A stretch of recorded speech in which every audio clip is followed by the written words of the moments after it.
महाराष्ट्रात लव्ह जिहाद आणि अवैध धर्मांतराच्या वाढत्या घटनांना पायबंद घालण्यासाठी उत्तर प्रदेश आणि उत्तराखंड राज्याच्या धर्तीवर राज्यात तातडीने कठोर आणि अजामीनपात्र कायदा लागू करावा या मागणीचे निवेदन हिंदू जनजागृती समितीच्या वतीने येवला तहसीलदारांना देण्यात आले। निवेदनात नमूद केल्यानुसार गेल्या 1.5-2 वर्षांपासून राज्यात लव्ह जिहाद आणि धर्मांतराच्या घटनांमध्ये लक्षणीय वाढ झाली आहे। श्रद्धा वालकर, रबिका पहाडण आणि अलीकडेच हुबळी येथे झालेली घटना, नेहा हिरेमठीची निर्घृण हत्या यासारख्या घटना महिलांच्या सुरक्षेसाठी धोक्याची घंटा असल्याचं समितीने म्हटलंय। हे केवळ वैयक्तिक गुन्हे नसून एक संघटित कट असल्याचंही निवेदनात नमूद करण्यात आलंय। या गंभीर विषयाचे गांभीर्य ओळखून आगामी विधिमंडळ अधिवेशनात या संदर्भातील विशेष विधेयक संमत करावे अशी आग्रही मागणी करण्यात आली आहे। यावेळी हिंदू जनजागृती समितीचे पदाधिकारी आणि मोठ्या संख्येने उपस्थित असलेल्या महिला हिंदुत्वनिष्ठ कार्यकर्त्यांनी प्रशासनाकडे आपल्या भावना व्यक्त केल्या। Bureau report, Sachin Wakhare, Yeola. हिंदू जनजागृती समितीच्या वतीने आज या ठिकाणी तहसील कार्यालयामध्ये माननीय तहसीलदार साहेबांना निवेदन देण्यात आलं। यामध्ये हिंदू मुली असतील, तरुणी असतील तर यांच्या सुरक्षिततेचा मुद्दा खूप महत्त्वाचा आणि गंभीर विषय आहे।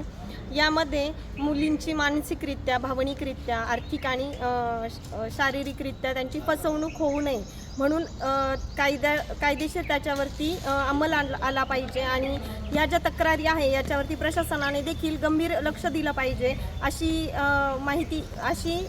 या ठिकाणी मागणी निवेदनाद्वारे देण्यात आलेली आहे। आज हिंदू जनजागृती समितीच्या वतीने सर्व महिला भगिनी आणि बंधूंनी माननीय तहसीलदार साहेबांना निवेदन दिलेले आहे की येत्या अधिवेशनामध्ये लव्ह जिहाद विरुद्ध कायदा हा अधिवेशनामध्ये पास करण्यात यावा। खरं तर हा आपला महाराष्ट्र जो आहे, सगळ्यात राज्यांमध्ये इथे सर्वात जास्त साधू संत होऊन गेले आणि आपले आराध्य दैवत छत्रपती शिवाजी महाराज यांनी परस्त्रीला मातेसमान असे मानले आहे। परंतु आज ह्या लव्ह जिहादच्या नावाखाली आपल्या अनेक महिला आणि मुलींना अत्याचार सहन करावा लागत आहे।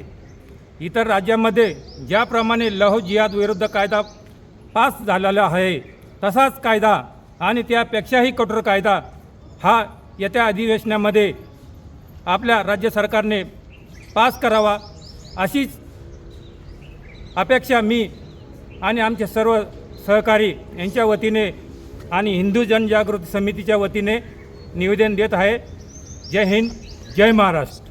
आज हिंदू जनजागरण समितीतर्फे लव्ह जिहाद कायदा हा पास करायचा आहे अधिवेशनामध्ये। त्या संदर्भात येवले शहरातील महिला तसेच विविध पक्षातील पदाधिकारी यांनी आज माननीय तहसीलदार साहेब यांना निवेदन दिलेलं आहे। तरी अधिवेशनामध्ये हा कायदा पास झाला पाहिजे एवढीच आमची हिंदू बांधवांची विनंती। असंख्य महिला या तहसील कार्यालयावर येऊन त्यांनी लव्ह जिहाद विरोधामध्ये प्रखर असा कायदा झाला पाहिजे या मागणीसाठी निवेदन दिलेलं आहे। समितीकडून आम्ही येवला तालुक्यातून तहसीलदार साहेबांना जो लव्ह जिहाद कायदा हा इतर राज्यांमध्ये जो पास केला आहे तो आपल्या महाराष्ट्रात देखील पास व्हायला पाहिजे आणि आपल्या हिंदू मुलींचं संरक्षण केलं पाहिजे। याबद्दल निवेदन देण्यासाठी आम्ही इथे तहसील कार्यालयामध्ये सर्व महिला व सगळे बंधू इथं उपस्थित आहोत। व्यावसायिक आणि विश्वासार्ह सर्व सेवांसाठी तुमचा जुना लॅपटॉप संत झालाय की नवीन घेण्याचा विचार आहे? काळजी सोडा। येवला शहरात तंत्रज्ञानाचा नवा पत्ता, हर्षू कॉम्प्युटर्स। आम्ही घेऊन आलो आहोत ब्रँडेड लॅपटॉप्स, डेस्कटॉप्स आणि बरंच काही, तेही अगदी रास्त दरात।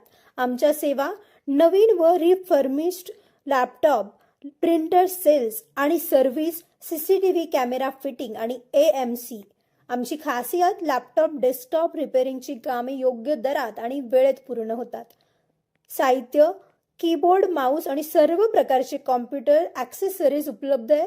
डिजिटल युगात पाऊल टाका विश्वासाने आणि आजच भेट द्या Nagar Manmad road NDC bank जवळ येवला या ठिकाणी। संपर्क करण्यासाठी स्वप्नील रासकर यांच्या मोबाईल नंबरवर संपर्क साधा 93 22 00 39 58। सम्राट वर्मा ग्रुप प्रस्तुत हॉटेल वर्मा पॅलेस येवल्याचे नवीन वैभव, लक्झरी, सुविधा आणि चवीचा राजेशाही संगम. आकर्षक लक्झरी रूम्स, खास पॅलेस अनुभवासाठी आरामदायक आणि सुसज्ज AC रूम्स, आधुनिक सुविधांसह थंडावा आणि शांतता, चवीचा आणि सेलिब्रेशनचा थाट, मल्टीव्हिजन रेस्टॉरंट आकाशाच्या सानिध्यात, मनमोहक दृश्यांसोबत स्वादिष्ट आणि वैविध्यपूर्ण पदार्थांचा, शहराच्या गजबजाटातून दूर, हिरवळ आणि शांततेत रिलॅक्स होण्यासाठी उत्तम जागा. हॉटेल वर्मा पॅलेस, जिथे प्रत्येक भेट होते खास. आम्ही फक्त सुविधा देत नाही तर एक अविस्मरणीय अनुभव देतो.